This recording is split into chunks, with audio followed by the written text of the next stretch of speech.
Xin chào các bạn. Hôm nay cái video này mình sẽ làm một cái video rất là đơn giản để cắt một cái đường tròn phi 30 năm. Mình sẽ cắt tùy mọi người sẽ cắt đường tròn phi bao nhiêu, nhưng mình đã ứng dụng cho một cái này cần thiết kế nên là mình sẽ cắt một đường tròn phi 5, và tiện đây mình sẽ làm một cái video để cho mọi người xem. Nó rất là đơn giản thôi. Mình sẽ đây là tất cả các bước mà mình làm, mọi người cứ làm y hệt như mình là sẽ ok. Thì đầu tiên mình sẽ sử dụng cái phần mềm AutoCAD.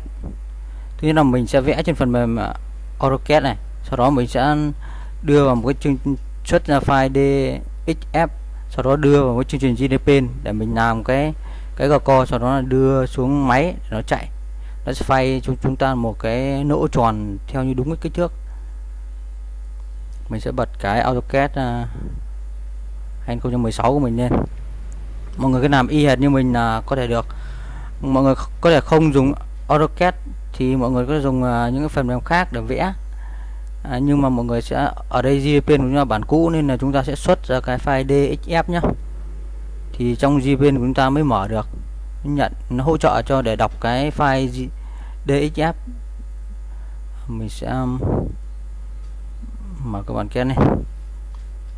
Đấy, ở đây thì mình sẽ như lúc đầu mình nói, mình sẽ vẽ một cái đường tròn 30 năm, mà mình đã cắt một cái đường tròn phi 30 năm lỗ tròn để đút cái đai ốc bi ấy, nên là tiện mình làm video luôn. Đây mình sẽ chọn đường kính này, nhập 30 năm này. Đó, đây là cái đường tròn đường kính 30 năm. Và mình đang vẽ một tay nên là mình sẽ dim kích thước rồi.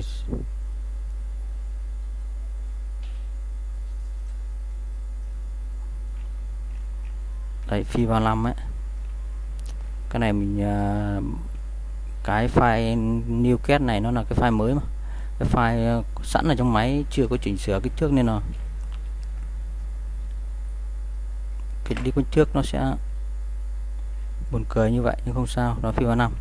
Rồi chúng ta sẽ đơn giản là chúng ta sẽ lưu lại desktop đi 35 nhá.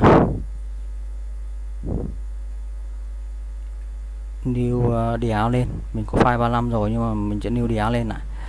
Rồi sẽ lưu với một cái định dạng DXF ấy. Tại sao phải new là DXF? Tại vì là cái phần mềm GDPen của ta sẽ hỗ trợ đọc cái file DXF. Đây, mọi người chọn vào các bước như mình. Đây, DXF đây. Và mọi người chọn DXF 2004 nhá. Đó. 30 năm. Ok này.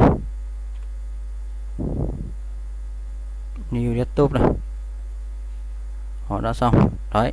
Coi như chúng ta muốn cắt một đường tròn mà chúng ta vẽ đơn giản là xong. Chúng ta sẽ tắt nó đi.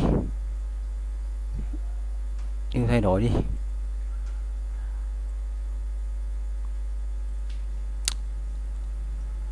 Nó hỏi chúng ta là xây auto DXF format lâu nhá. Mọi người lâu đi. Đấy. Đây nó sẽ file DXF đây. Đó, sau đó chúng ta sẽ bật phần mềm GDPen lên. Chúng ta sẽ đưa cái open cái file lên, sau đó là chúng ta sẽ lấy cái chương trình Gco để xong đó đưa xuống máy. GDPen của chúng ta đây, GDPen bản 5.21 nhé. Đây mình đang dùng Win 7 32 bit. Chúng ta sẽ import cái file đó vào, chọn file này, import này, ID drawing này, desktop này. Ở đây chúng ta chọn file, chúng ta chọn file DXF này nhá. Đấy, nó sẽ hiện lên cái file DXF, chúng ta open nó lên. Cái này thì chọn mm này, mua vào center của ok đi. Đấy, chúng ta sẽ đặt đây đi.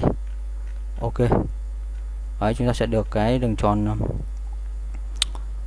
phi 35 này. Bây giờ chúng ta sẽ lập chương trình Gco. Thì chúng ta sẽ chọn kích. Đây, chúng ta đặt chuột vào kích vào cái đường tròn này, nó hiện như thế này. Sau đó chúng ta chọn toolpath này. Chúng ta sẽ chọn counter này. Ở đây thì mọi người sẽ có 3 lựa chọn này.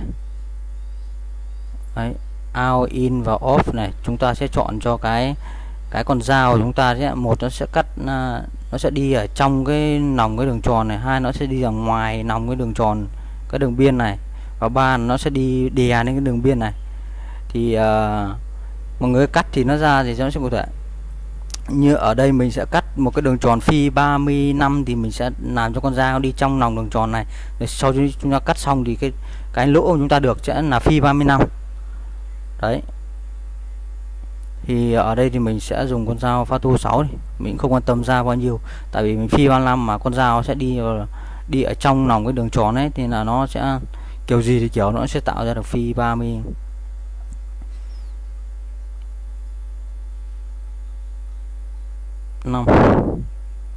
Đây thì mình sẽ cắt ở trong đường tròn thì mình sẽ để ý nhá. Mọi người chọn dao thô này, dao 6 hoặc dao bao nhiêu thì mọi người tùy chọn. Chiều sâu là cái chiều dày của vật liệu của mình là 50 mm này. Đó. Mình cho mỗi lần cắt là 0.5 đi, thì nó sẽ đi 10 lần thì sẽ được đi xuống sâu 50 m. Đó, vật liệu của mình là PVC mà, loại nhựa thôi. Mọi người sẽ đi trong đường tròn nhá, con dao sẽ đi trong đường tròn này. Chính vì vậy là cái mép của ngoài dao sẽ đi trong vào đường tròn này, nó sẽ tạo ra được phi 35. Thì mọi người nhớ cái tích này thì mình bỏ tích này đi nhá. Đấy, thì bây giờ mình sẽ chọn đây, mình sẽ chọn in này, thì mình sẽ ấn ok cho mọi người thấy nhá. Đấy, thì mọi người thấy là con dao nó sẽ đi trong lòng đường tròn này. Đấy, bây giờ mình sẽ bách lại, chọn là ngoài cho mọi người xem này, ao này, mọi người sẽ thấy này. Đấy, đây là con đường xanh xanh này sẽ là đường con dao. Đấy, nó sẽ đi ngoài đường tròn này, thì khi mà chúng ta cần lỗ phi 35 thì nó sẽ rộng hơn đấy. Còn đâu bách tiếp lại để lấy ví dụ mọi người xem này. Đây là đi in nhá, nó sẽ đè đường tròn này. Quên nhầm mất, đi off là đè, nó sẽ đè đường tròn.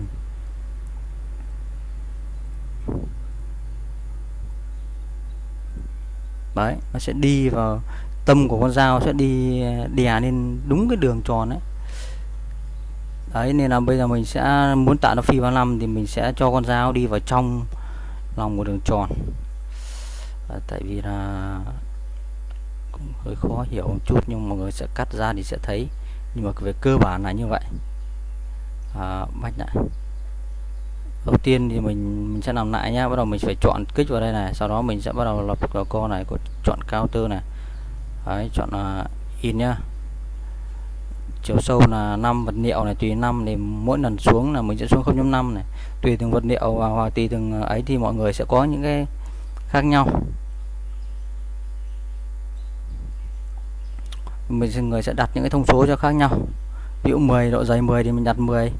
Nếu vật liệu là khác thì mình muốn đi cho nhẵn hoặc ấy thì mình sẽ đặt nó xuống sâu từ 0.2 thôi. Hoặc là nếu mà máy mọi người khỏe thì có thể đặt là đặt 1 ni chẳng hạn. Đấy. Còn cái tùy chọn này em bỏ tùy chọn nó đi nhá. Đây cái tùy come value này thì bỏ đi nhá. Chọn y ở như này. Sau đó là ok này. Đấy. Vậy chúng ta sẽ đã tạo ra đường code xong.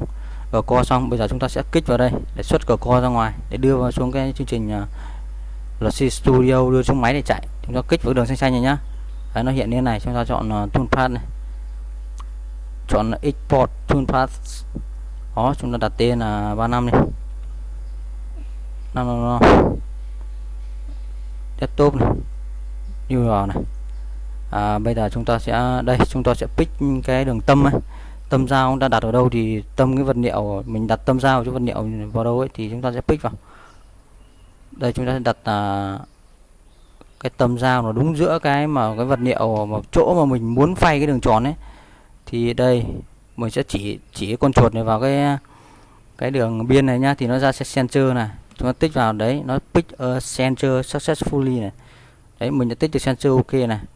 Đấy, sau đó ấn ok.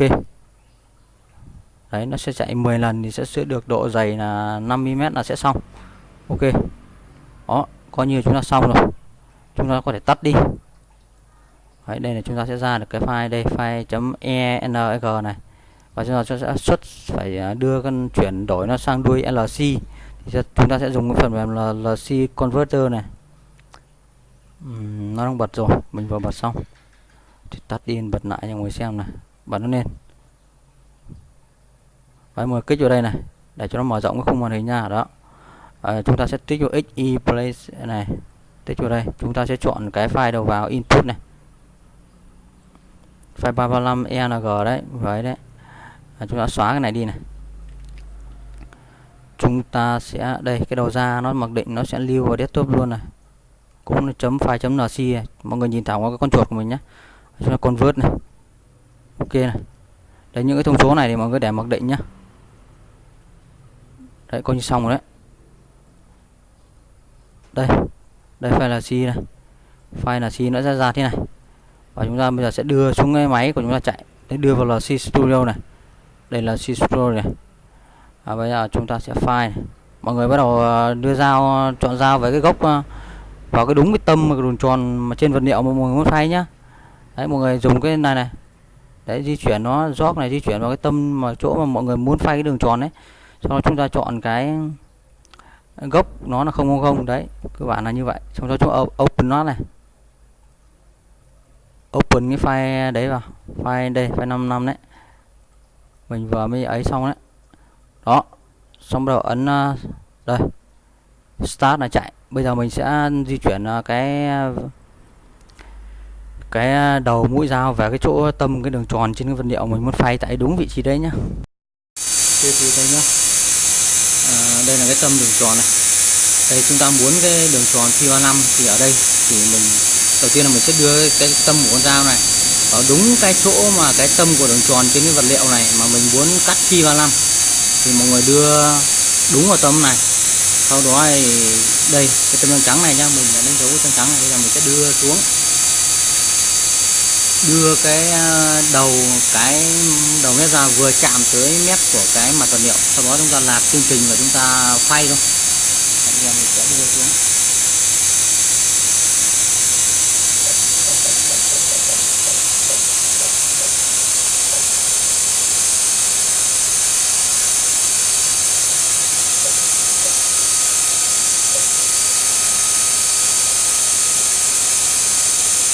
Đấy, mọi người đưa cho cái đầu dao vừa chạm vào mép vật liệu nhá. Thì đây chương trình chúng ta sẽ lập trình theo kiểu này mà. Đó, sau đó chúng ta sẽ lạc cái chương trình vào. Chúng ta chạy. Đó, vừa thì chúng ta đã đưa cái tâm dao vào đúng cái tâm của cái vật liệu nhá. Chúng ta chọn đấy là không, chúng ta vẫn được không này, không này, và không này, x0, y0 và z0. Z0 là z vào cái đầu mũi dao chạm vào vật liệu, và chúng ta sẽ file này, open cái file mà chúng ta vừa tạo đây 355 đấy. Mình kiểm tra lại đúng không? Nếu sai thì chết. Đó, chúng ta ấn start là bắt đầu chạy.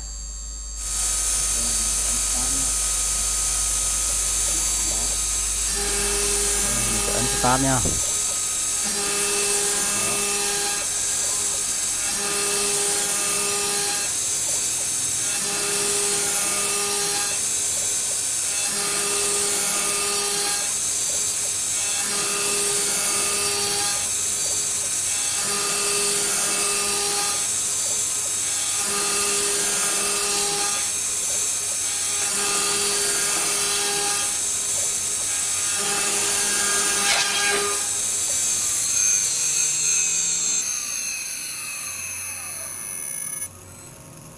Đó, mình vừa mới cắt xong đấy. Đây, nó cắt này. Và cái này là phi 35 đây này. Sẽ vệ sinh nó đi và đo cho mọi người xem.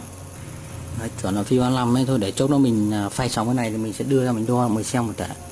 Nhưng mà đây thì chúng ta sẽ tạo được cái đầu tròn phi 35 rồi. Ok nhá. Nó có cái ba vi này, chúng ta sẽ bỏ ra, chúng ta sẽ lấy dùng con dao chúng ta sẽ cạo ba vi này đi. Đó, thì chúng ta sẽ đã cắt xong rồi. Coi như là mình đã hướng dẫn cho mọi người đấy xong cái phần mà chúng ta cắt cái đường tròn ấy. Tùy theo máy độ chính xác của mọi người, cân chỉnh máy thì đường tròn nó sẽ chuẩn hay không chuẩn. Đó,